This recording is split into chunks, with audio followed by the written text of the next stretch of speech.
welcome back to the channel. Guys, happy Halloween. But I'm on my way home and I decided to go ahead and do a video. It is Wednesday. I usually upload Monday, Wednesdays, and Fridays.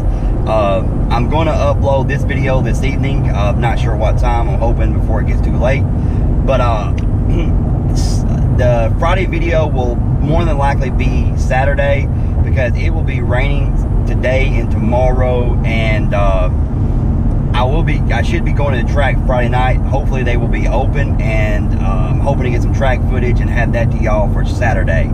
I usually don't like to do two of these talking vlogs back to back. I like to give y'all kind of some action with the car. So yeah, so that will be out Saturday instead of Friday, so it'll be a 1 day late getting to y'all. It should be out Saturday afternoon sometime. But guys, if you ring that bell, you will know exactly when I upload a video. But guys, on to the topic of today's discussion. And I've got a lot of new subscribers, so I kind of wanted to do a recap on what I've done to the car. And also, I kind of wanted to do a video on where I plan to take the car. As you know, I bought the car. It was completely bone stock. I took it down to Jackson Dragway and ran an 833 in the car. That was completely stock exhaust, street tires. You know, like I said, 833 in the car. Not too shabby. 8th mile around 2100 DA. So once I bought the car, though, I did go ahead and order a Corsa Extreme catback for it, and I also ordered a Roush Phase 2 supercharger kit for the car. Of course, the Corsa kit came in first, then the Roush kit came in about 2.5 weeks after I ordered the kit. I installed the kit, and of course, I took the car back to the track and ran it several times. And my best time in that car was a 736 at 97 mile an hour. But the car ran high 730s constantly with around a 16, 17, 60 foot. Around 97. Every once in a while I would live into a 98 mile an hour. So guys, then I decided to go ahead and see what this 80mm pulley could do with a proper tune. And I ordered a VMP heat exchanger, triple pass heat exchanger with dual fans, and went ahead and ordered 56-pound injectors so we didn't have no problem on the top end of any kind of leaning out or anything that might appear with the 47-pound injectors that Roush puts in the kit. I contacted Daryle from Wengerd Performance, and we went ahead and tuned the car. The car put down 611 real horsepower on the dyno on the Roush tune. We turned around, and that is with the heat exchanger already installed. We turned around, and the same day Daryle tuned the car on the dyno. I'll put a link to the video in the description if you've not seen it. And the car put down 678 real horsepower.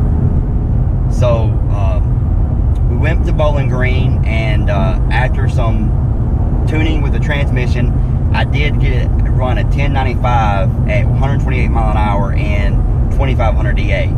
And my 8th mile time then was a 710 at 101. Since then, we have brought it back into better air at Jackson Dragway, and I ran in 2300 DA. I ran a 70, and turned around the next weekend, got some better DA, and I ran a 698 at 101. I had a goal in mind when I bought the car.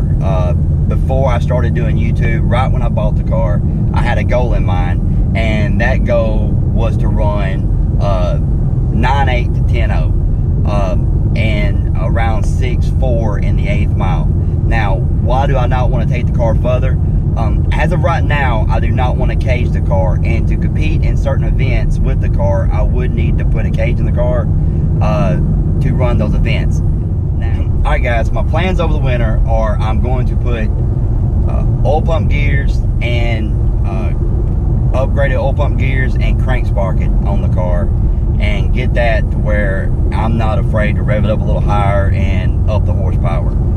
So no worries there. It's just a little peace of mind.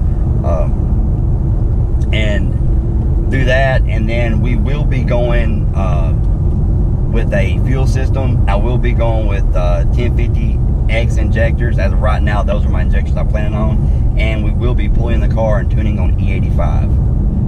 Guys, those are my plans for the car as of right now.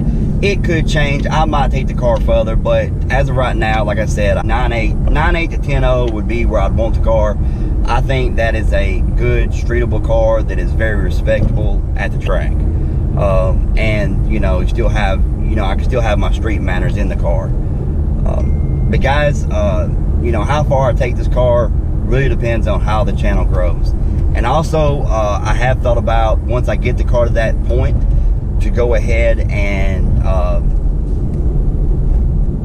buy a project car. I'm thinking of either a Fox body or a New Edge, and build it up for the channel and play with it, and get a little more crazy with it as time goes on. But that, guys, that will be down the road. Like I said, one thing at a time. I have in the past, I have overloaded myself with multiple projects, and it doesn't turn out very well. You kind of have to, you kind of skimp on one of them. You know, you kind of leave one of them to the side and they don't get no attention. So I'd like to get this car exactly kind of where I want it, and then, you know, go from there. Let me know what you think. Like I said, guys, if you like this channel, you want to see this channel grow, help me out. Share my videos, like my videos. That always helps. And guys, help me get to 1,000 subscribers. Once I get to 1,000 subscribers and 4,000 hours viewed, I can get monetized, and then I can take the money that I make off of YouTube and put it back into the car, put it back into saving up to go to events. Because so far, every event that I've been to, everything that I've done to this car has been out of my own pocket. And don't get me wrong, I will continue to doing that if that's what it takes, because I'm going to keep having fun with this car and keep taking this car places and having a blast with it. I have had, over the last few months of doing YouTube and getting out and meeting people and going to tracks and racing and going to events, I've absolutely enjoyed it, and I want to keep doing it. But guys, I'm not going to hold you up any longer. I don't really want to bore you guys. And like I said, look for the video from the track Saturday. I do not see a reason why the track should not be open this Friday night, and I'll be able to run and bring y'all that footage come Saturday. But guys, if you enjoy this video, hit the like button, subscribe if you haven't, ring that bell so you know when I send you videos, and we'll see you next time.